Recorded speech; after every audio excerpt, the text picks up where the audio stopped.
Hi అండి. Welcome back to our channel tasty treats by Roja. ఈరోజు వీడియోలో కంది పచ్చడి ఎలా చేయాలో చూపిస్తాను. ఎంత బాగుంటుందో. టమాటా పప్పు, పప్పుచారు ఇవన్నీ చేస్తూ ఉంటాం కానీ కందిపప్పుతో పచ్చడి ఎప్పుడు చేసి ఉండకపోతే సింపుల్గా ఒకసారి ఇలా ట్రై చేయండి. వేడి వేడి అన్నంలో ఈ పచ్చడి కాస్త నెయ్యి తగిలిచ్చి తిన్నారంటే ఆహా! ఈ పచ్చడితోనే అన్నం మొత్తం తినేస్తారు. ఇంతకీ మీకు పచ్చళ్ళంటే ఇష్టమేనా? ఏ పచ్చడి ఇష్టమో కామెంట్ చేసేయండి. ఇంకా మిమ్మల్ని ఊరించను గానీ ఎలా చేయాలో వీడియోని స్కిప్ చేయకుండా ఎండ్ వరకు చూసేయండి. ఫస్ట్ ఈ కంది పచ్చడికి కావాల్సిన ఇంగ్రీడియంట్స్ అన్ని చూసేద్దాము. కందిపప్పు మీ క్వాంటిటీకి తగ్గట్టు తీసుకోండి. ఎండుమిర్చి, తాలింపు దినుసులు అన్నీ కలిపి 1 స్పూన్ తీసుకుంటున్నా.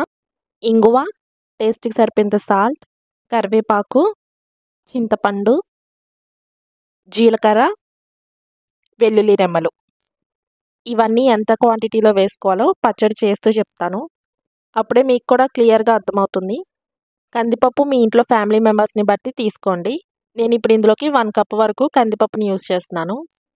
లో ఫ్లేమ్‌లో పెట్టుకొని డ్రై రోస్ట్ చేసుకోవాలి.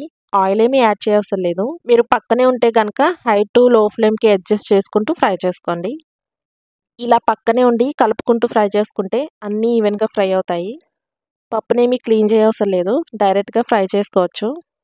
ఇలా కందిపప్పుని ఫ్రై చేస్తున్నప్పుడు లైట్‌గా కలర్ మారుతున్నప్పుడు ఇందులోని ఎండుమిర్చి మిగతావన్నీ యాడ్ చేసుకుందాము. ఎండుమిర్చి అయితే 1 కప్ కందిపప్పు కాబట్టి హాఫ్ కప్ వరకు ఎండుమిర్చి తీసుకుంటున్నాను. మీరు స్పైసీ లవర్స్ అయితే 1 కప్ వరకు ఎండుమిర్చి యాడ్ చేసుకోండి. యాజ్ యూజువల్ నేను ఎప్పుడు చెప్తున్నట్లే ఎండుమిర్చి ఫ్రై చేసేటప్పుడు సగానికి కట్ చేసుకొని ఫ్రై చేసుకోండి. అప్పుడే లోపల వరకు ఫ్రై అవుతాయి. అలాగే ఎండుమిర్చిలో ఉన్న గింజలు కూడా ఫ్రై అవుతాయి. 5, 6 వెల్లుల్లి రెమ్మలు, 1 టీ స్పూన్ జీలకర్ర, కొద్దిగా కరివేపాకు, నిమ్మకాయ సైజ్ అంతా చింతపండు వేసుకోవాలి. అది కూడా పెద్ద నిమ్మకాయ సైజ్ అంత చింతపండు వేస్తున్నాను.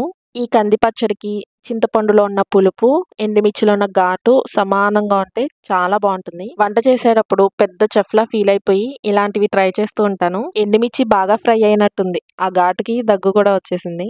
అన్నీ లో ఫ్లేమ్‌లో ఫ్రై చేసుకున్నాక వేరే ప్లేట్‌లోకి ట్రాన్స్‌ఫర్ చేసుకోవాలి.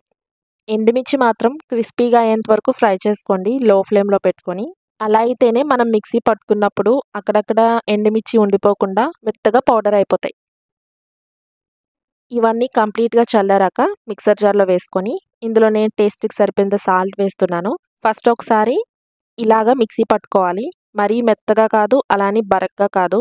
ఇలా మిక్సీ పట్టుకున్నాక ఇందులోకి వాటర్ యాడ్ చేస్తున్నాను. వాటర్ కూడా కొంచెం కొంచెం వేసుకుంటూ మిక్సీ పట్టుకోండి. మరీ ఎక్కువ వాటర్ వేశారంటే పచ్చడి ఎక్కువ రోజులు నిలువ ఉండదు. అంటే చేసిన రోజే కాకుండా ఒక 2, 3 డేస్ స్టోర్ చేసుకొని తినొచ్చనమాట. సాల్ట్ సరిపోయిందో లేదో చెక్ చేస్తున్నాను. యెస్, పర్ఫెక్ట్‌గా ఉంది. పులుపు, ఘాటు, ఉప్పు అన్నీ సమానంగా సరిపోయాయి. ఇంకా ఫైనల్‌గా ఈ పచ్చడిలోకి తాలింపు పెట్టుకుందాం. తాలింపు యాజ్ యూజువలే డ్రై రోస్ట్ చేసుకున్నాం కాబట్టి కొద్దిగా ఎక్కువ ఆయిలే పడుతుంది ఈ పచ్చడిలోకి.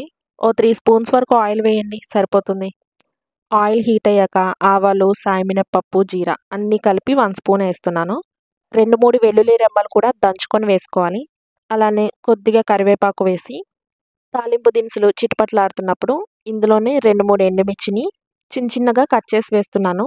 దీంతో పాటు ఇంగువ మస్ట్ అండ్ షుడ్ అనమాట. ఏ పచ్చడికైనా తాలింపులోకి ఇంగువ వేసి చూడండి. ఆ టేస్టే వేరు. తాలింపు నిండా ఫ్రై చేసుకున్నాక ముందే మిక్సీ పట్టుకున్న కంది పచ్చడి మొత్తం వేసుకొని మొత్తం కలిసేలా మిక్స్ చేసుకోవాలి. ఇంకంతే, కంది పచ్చడి రెడీ. ఇంత సింపుల్‌గా, టేస్టీగా ఇలా చేసి పెట్టండి. ఇంట్లో వాళ్ళందరికీ నచ్చుతుంది. మళ్ళీ మళ్ళీ చేయమని అడుగుతారు. యూజువల్‌గా మనం వంకాయ, బీరకాయ, దోసకాయ ఇలా వీటితో రోటి పచ్చళ్ళు చేస్తూ ఉంటాం కదా! ఇలా డిఫరెంట్‌గా ఏ పచ్చడి చేస్తూ ఉంటారు? కమెంట్స్‌లో చెప్పండి. నెక్స్ట్ టైం నేను ఆ పచ్చడి ట్రై చేస్తాను. చూసారా? ఇలా వేడి వేడి అన్నంలో కాస్త నెయ్యి వేసుకొని తింటుంటే చాలా బావుంది. దీనికి కాంబినేషన్‌గా ఏ ఫ్రైతో అయినా బావుంటుంది. వడియాలు కూడా ఏమీ తీసిపోవు. వాటితో కూడా అదిరిపోతుంది. ట్రై చేసి టేస్ట్ ఎలా వచ్చిందో కామెంట్ చేయండి. ఇంకా ఇలాంటి వీడియోస్ కోసం మన ఛానల్‌ని తప్పకుండా సబ్స్క్రైబ్ చేయండి. డిఫరెంట్ రెసిపీస్‌తో ఇంకా మంచి మంచి టిప్స్‌తో మీ ముందుకొచ్చేస్తా. వీడియో నచ్చితే లైక్ చేసి షేర్ చేసేయండి. See you next video. Thanks for watching.